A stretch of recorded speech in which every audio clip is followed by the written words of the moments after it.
Do you remember the moment that you first flew first class, or the moment that you knew exactly what you wanted to do with your life? Listen to Dr. Eric Kelly III, entrepreneur and artist, tell us about his experience on Black Voices.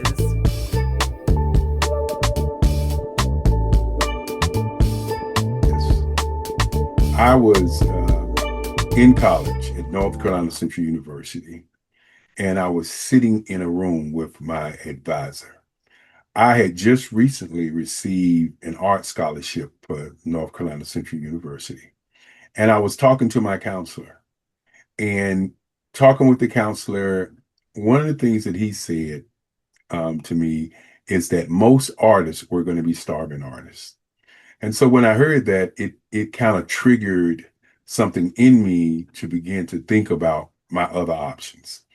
Um, and I will talk a little bit about leadership as we move forward, because sometimes when you have something planned in your mind and you're listening to other people, sometimes they can give you information that is not really true information. And that's pretty much what happened to me in college. And so I changed my major from art education because I wanted to be an art teacher and a painter and have the studio and all those things and the gallery and all of those things, and ascend to be an artist because I started drawing at 4 at St. Joseph's Episcopal Methodist Episcopal Church. And at 4, I knew what I wanted to do. I knew what I wanted to be. And so once I got to college, and the counselor told me that most artists were going to be starving artists, I changed my major to visual communications. At that time, North Carolina Central University did not have a advertising, um, public relations, branding, all of this stuff. This is back in the 70s. So we didn't have all of this stuff that we have today. And so as that happened, I opened up an advertising agency in 19, I believe it was 1985, 85, I believe it was 85. And I was in my office. I was in my office for about 3 years. And my grandmother walks into my office and she says, and this was in 1989, and she said, um, I want to do an event. And I said, what do you mean? And she said, well, in the rooms that I go into, many times the companies and corporations are saying they can't find competent black businesses. And so I was like, okay, okay, grandma. We call her Big Mama. And I said, Mom, um, tell me about this event. Now you have to kind of go back in our family history to understand who my grandmother was. She was a civil rights leader in Durham, North Carolina.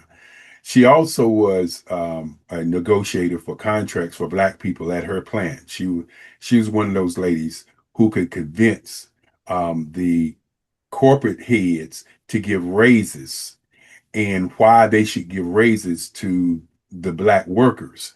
And then she was able to convince the black workers that the raises that they were getting, because in those days you won't get no whole dollar raise. You might got a quarter raise, 50-cent raise.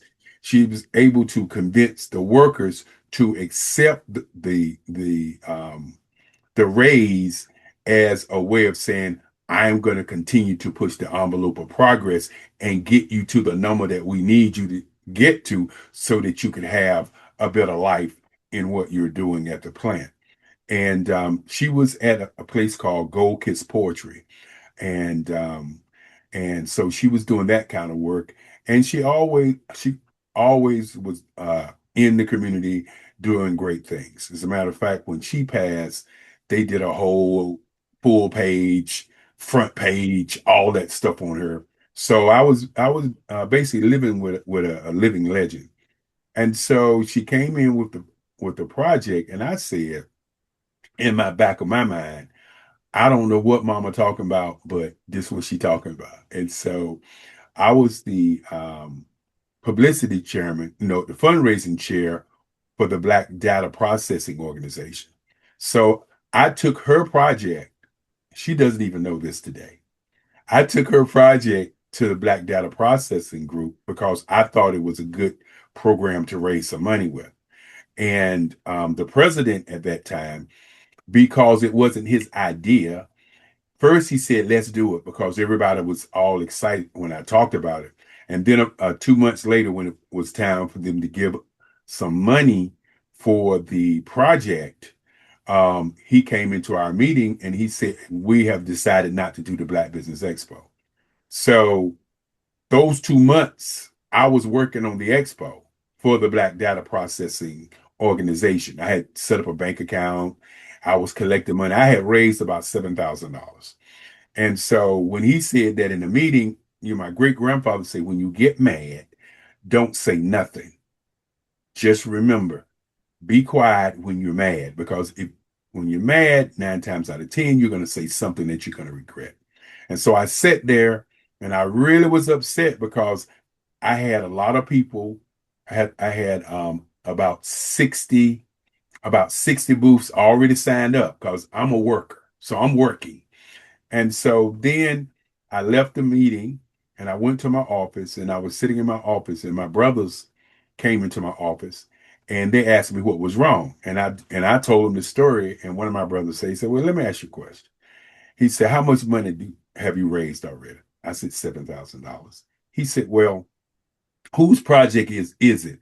I said, it's mama's project. And he said, well, why did you take it to them? I said, well, I took it to them because I really wasn't gonna do it, but I was just testing things out. And he said, well, you raised $7,000. How much does it cost for the hotel? And I said, well, all we need for the hotel is about $1,000. And he said, well, take the $1,000 from the seven. That means we, and you hear that word a lot in family, we have made $6,000. And so when he said that, it dawned on me because I'm a loyal kind of guy. So I was in my mind working to figure out still, after he said we won't gonna do it, how I still could do it with them. And sometimes when you have a dream or you have a project and you're looking for um, people to get on board, sometimes you don't realize the kind of power that you actually have as a person. Some people would say, well, you should have thought about that. But my mind was thinking about solution. I'm a solutions oriented person. I was raised on principles, which include how do you solve a problem. And so once that happened, we did the first show without the Black Data Processing Group, and they came to the show. And the crazy thing that taught me a lesson that I always will always remember, people will try to take your stuff. So we're at the event. I had 63. I ended up with 93 tabletop um, businesses. My grandmother walks in and she looks at the show, and you got to understand, my grandmother was really my mother. She raised me. So her words were law. And so she came in and she said, oh, this is a nice little show. Now, mind you, I had never done a show before. And so I thought my chest was all the way out in the atmosphere. I'm walking around like I'm the king, not the king, but the king, right? And so she said, this is a nice little show. And I went this small at that moment because I understood what she was saying at that moment, because my grandmother, my great grandfather would always say there were 12 transformative things, or there are 12 things that you need to do when you do anything. Number one is to think. Number two is to research. Excuse me. Number two is sales. And number three is research. Number four is energy. Number five is attitude. And that list, and we can talk about that list as we have this conversation. But what she was saying to me, you haven't done any research and you did this show. Even though the show on the minds of the people that was coming was a great show, because in those days, no one was doing black shows in Durham, North Carolina, like this on this scale. And I was the first one. And so we did the first show, and after the first show, I went on what I call a fact finding and a research finding um, information about trade shows. They were not even called trade shows then. It was just Okay. called events. It was called Mm-hmm. events. And so I spent so much time, Bakeka, you're gonna laugh at this.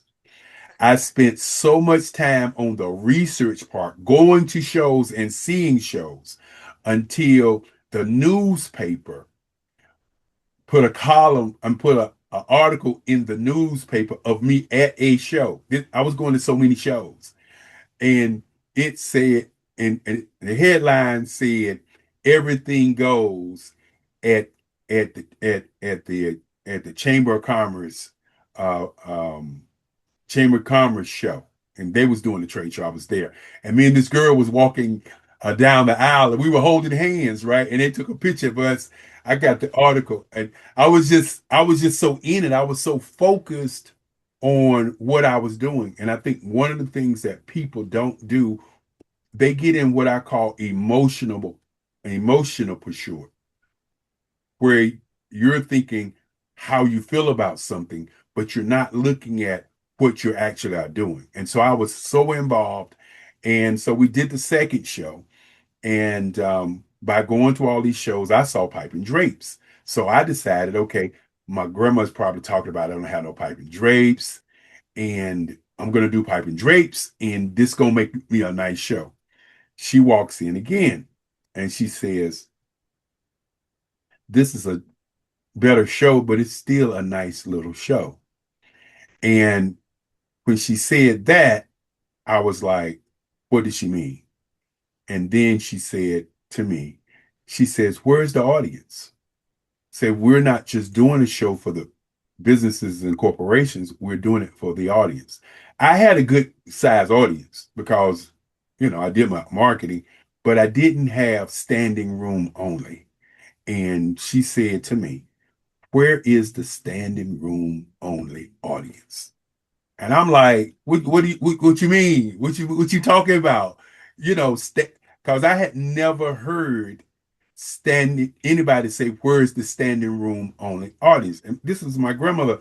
And I'm probably 26, 27, and she's 30 years older than me, so she's in her 50s talking. So I'm really ascending from my 27-year-old brain to hers. And I think a lot of times when people are talking to elders, they're not even understanding that that conversation that they're having is morphing from where they sit to where the elder is standing, and the elder is looking down, not down on you, but she's looking down on the wisdom that she has, that she's giving to you. And so I walked away from that show, and then I began to do some research about how the audiences are created. And I happened to go to North Carolina Central, and Susan Taylor of Essence Magazine was there. And the lines was all around the daggone building. Yes. And I'm looking at it and I'm saying, wait a minute. Why are all these people here for Susan Taylor? And then I'm watching and I'm watching. And then I go back to my office and I sit down and I research Susan Taylor. I knew who she was, but I didn't understand the magnitude of what she was bringing to the table. And so I studied her, and then a a a, a light bulb or an idea came in my head. I say, that's what it is. You don't have any star power, no star power at your show. And so I said, well, I need some star power. And so what I did from at that moment, I said, how can I find the biggest and brightest star to come to my show to bring the biggest audience? Okay. And so my brain said, okay, let's look around. And on television, there was a guy by the name, and I know I'm dating myself, probably dating you also, but I want these people to go back and look up Tony Brown of Tony Brown's Journal. Yes. And so what I did was, now we don't do this today because of social media and security and all of these things. But back in the day, when they ran the credits on television, you could get the studio, you can get the address, and you could get the phone number running right across the screen. Mhm. So of course I'm a master salesman, So my first thing was I got the number, I called him up, and he picks up the phone because back in those days you didn't have a secretary. You was doing the show, you was executive producer of the show, you were responsible for the talent, you were responsible for everything. And so I calls him up and I say, "Hello, Mr. Brown. I'd like for you to come and speak at my show. How much do you cost?" And he said, "I charge $5,000." And I said, "Okay." And I hung up. And, I come from a family of understanding what the goal is. And let's get to the goal first before we start moving into what we're doing. And so once he said what it cost, I didn't even ask him what date he would be available. I just asked the cost. And then I called, then I was reading Black Enterprise Magazine. And on the front of Black Enterprise Magazine was George Frazier. This is way before George was famous. This is like his first major magazine cover after Okay. he got out of corporate America.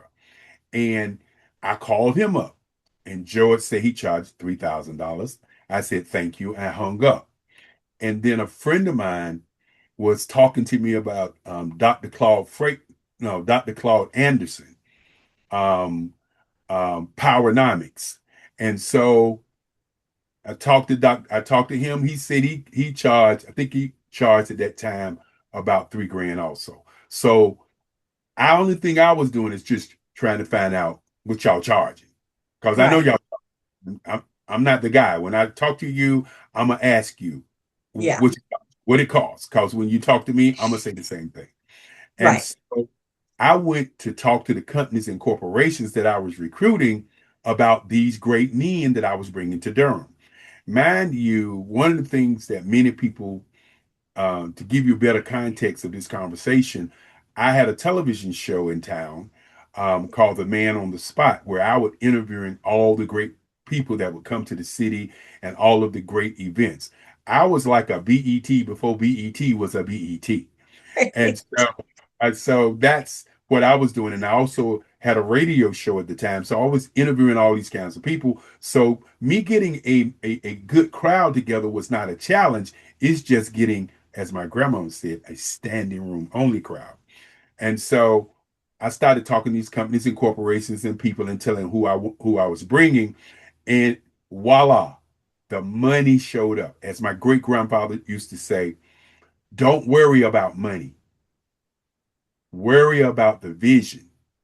Set the vision up and the money will come. And many times when I say these things, I'm not saying these things because I feel like I'm so smart guy. I'm saying these things because I live them. And so Yeah. I raised the money. I called Tony Brown back up and I said, "Mr. Brown, are you available in November?" I think it was the November probably 25th. It, 25th. It was the weekend after Thanksgiving because that's when we always did it. And so he said, "Wait a minute, you hung up on me. I thought you weren't going to call me back." And I said to him, I said, Tony, I said, "Look, Mr. Brown, this is how I roll. This is how I do things." I said, "I need to know what you need first."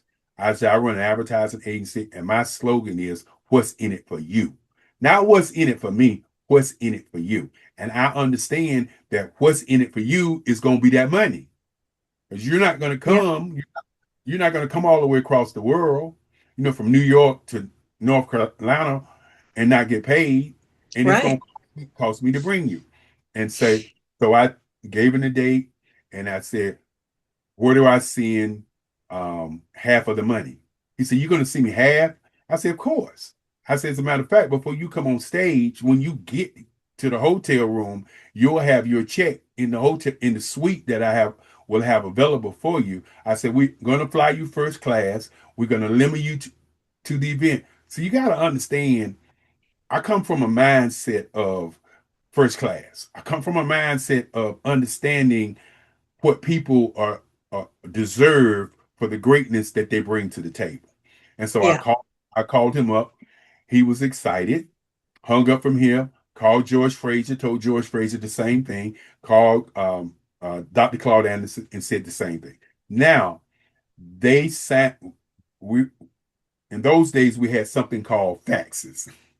I'm Yes. laughing because people don't eat fax. What was a fax? Well, a fax was a piece of paper that you could put on a machine and send it to somebody else in another city, and they could get the information. They could sign that information, sign the contract, That's and right. fax it back to you. That's how we did, young people. That's how we did business. Okay, and so they There's faxed. no DocuSign, nothing Oh, like that. No, no, no, no. none of that, none of that. And so what happened was, once they faxed everything back to me, what I did was I let the newspaper know that they were coming. I let the radio stations know that they were coming. I let TV stations know that they were coming. Now, and I'm going to say this, and it's going to be funny to some, but it's going to be real. Before there was a thing called branding, before anybody knew what branding was, that's what I was doing. Before, I mean, really, Bukeka, my brain was because I was doing newspaper, because I had a television show, and because I was doing radio, and I had a magazine called Black Business, the Black Business Magazine. What I did was I moved my people through those magazines to earn some money in advertising and marketing. What is that called? That's called branding now. And Yeah. so once that happened, the city was on fire. I was getting new phone calls because I was bringing the number one black man that everybody was looking at on television to this town called Durham, North Carolina. Now, why was I able to do that? Well, I was able to do that because I'm a part of this Haiti heritage, Haiti history, this Black Wall Street flavor that's in Durham. What people don't know about Durham, North Carolina. Number one, we were the first Black Wall Street. I went back and did and researched all this and found out that we were the first. Um, there were some white men in town, the Dukes. You heard the Duke Hospital, you heard the Duke University. Okay, that's the Duke family. The gentleman name was Washington Duke, I believe it was. He went to Raleigh to recruit um, a barber to come to Durham to cut the white men's hair. See, people don't even understand what I just said. I said he recruited a black man in Raleigh, North Carolina, which is like 30 miles from Durham, North Carolina, by car. But you got to imagine in those days, it probably was horse and buggy. So we're probably talking about he probably took a wagon or whatever. Well, they had automobiles, I believe, in 1989, 18, I think it was 1867 when the first, anyway. So he had to Yeah. drive. It's not like a it is today. And Right. so they recruited this gentleman to come to Durham to cut their hair and start a barber shop. And there were three men who actually ended up starting North Carolina Mutual Life Insurance Company, the largest African American insurance company in the world at the time. Um, Wow. they started Mechanics and Farmers Bank, which is one of the oldest black banks in the country at that time. And they started Black Wall Street. And the crazy thing about it is how it happened. It wasn't something that happened because the black people was looking to come. And I'm gonna tell you something else that was crazy research. Once those black men were recruited to Durham, they was recruited to Durham to do business with white people. Hmm. They were Hmm. not recruited to Durham to be terrorized. Yes. And something. I could go way in because there were laws called the Moore's Law and and a, and some other laws, not like the Moors of the Moors, because we can go down that road again, but Right. there were laws that were in place that were laws that black people were following and white people was following in Durham so that they could work together. See, people don't realize in Durham the tobacco was the number one product coming out of North Carolina. Durham was Hmm. the hub for that. Okay. So now you got to understand these black men were recruited. They were asked to come. And in that recruitment and working with these white guys who they was cutting their hair, what happened was the white men was telling the black men how to build businesses and how to think broader. This is how I've come, this is the space that I've come up in that's created the mindset that I had, that I have today. And Okay. that's something that people don't even understand when you start talking to people about how are they who they are. And so back to the expo. So these guys came and I had standing room only. My grandmother walks in and she says, "Yes, this is what I'm talking about. But what are you going to do next year?" Even I'm sitting here going crazy about all these people are here. I got Tony Brown. I got everything laid out. I got George Frazier, and I'm like, she already talking about next year.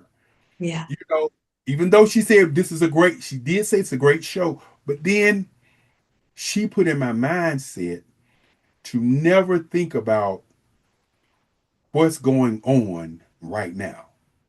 My grandmother would say, the past is gone and you can't live in the past. The happiest day of your life is today because this is the only time that you are experiencing anything. And she said you always have to be looking at what the future is because the future is going to come, whether you like it or not. And so I'm sitting there and I'm thinking, my head is going crazy. I got people congratulating me. My grandmother put in place that the reason to do the Black Business Expo is to raise scholarships for kids. And so, with that being said, that's what we started doing back in the 80s. And that has morphed to the Black Business Network doing COVID-19 because we was doing our show. My grandmother passed. I stopped doing the show when she passed, took some time off, and then I started back doing the shows. 350 booths, um, 5 to 7,000 people showing up. And one of the things I would like to leave with people is this.